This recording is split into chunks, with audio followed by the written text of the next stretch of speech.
What do you do when you realize what you're teaching is wrong? Ooh. Oh, I love that. I love being wrong. This is Reid from ReidAboutSex.com and Sex Geek Summer Camp. When I'm wearing the Sex Geek Summer Camp shirt, this is business advice for sex educators. And some of this advice is good for people in relationships too, so you might want to keep watching.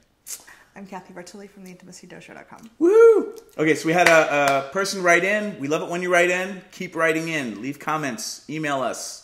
Let us know what your thoughts are and what your questions are. I hate being wrong. It's so embarrassing because I try to be very careful and pay attention.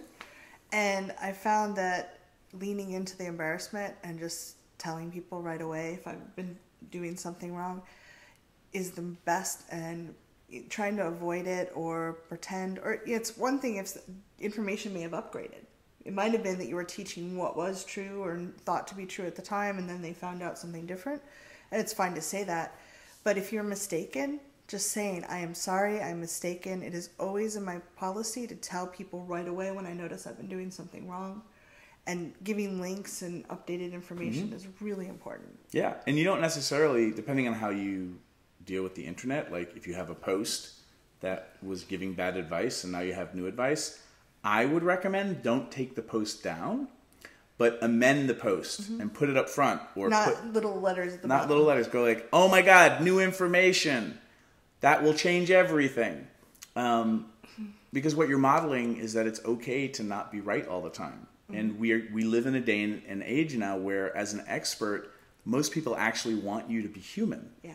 And not some guru who, or doctor who is never wrong. Which, for the most part, we know is a lie. Yeah. Like, everybody's wrong sometimes.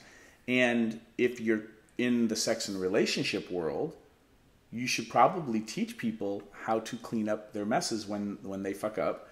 And you can role model, oh, we have new information, or this idea that I used to teach and was really passionate about. You know what? I think I have a better thing. I think I've come up with something new that actually works better. You're role modeling that people get to grow and that ideas can change. Yeah. And that is really powerful. And it'll build really loyal followers if they know that you'll clean up your messes. I really appreciate this question because I know as an engineer, a scientist as well, it's really hard when you've been saying one thing and then to go back and say, I was supposed to be an expert on this, but I made a mistake. So I really appreciate you just even being willing to ask the question. That takes a lot of courage.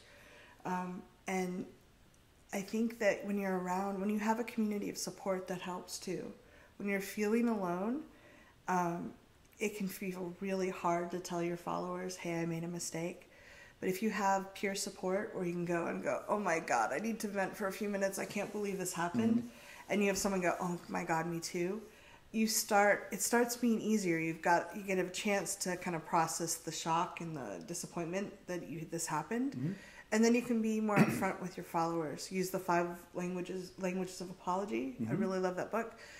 You say, I'm sorry. I hope you can forgive me. You go through the language and let them know that, here's how I'm making it up to you. I'm writing this new blog post. I'm letting everybody know.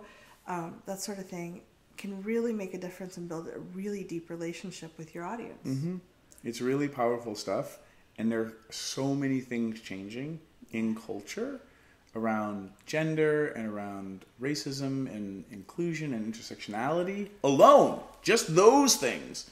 That I've been wrong and fucked up things before, and it's how you show up and are willing to grow and implement things and make amends. That in our industry and in your personal relationships, that's really what most people are looking for.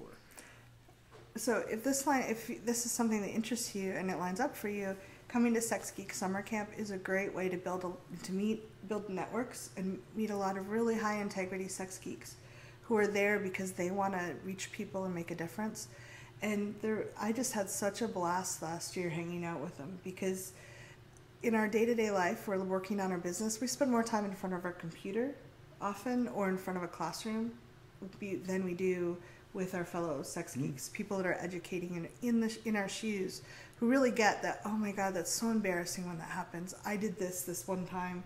And you suddenly start to feel much more normal. It can really extend the longevity of your business and make it a lot more fun. Mm-hmm. You do not have to reinvent the wheel, and you do not have to do it alone. So go to sexgeeksummercamp.com if you're interested in learning all the business geekery around the career of being a sex educator. And if you're still watching this video and you're just interested in relationship and intimacy stuff, just keep watching the videos, because when I'm wearing the Sex Geek shirt, then we're talking about relationship and intimacy stuff.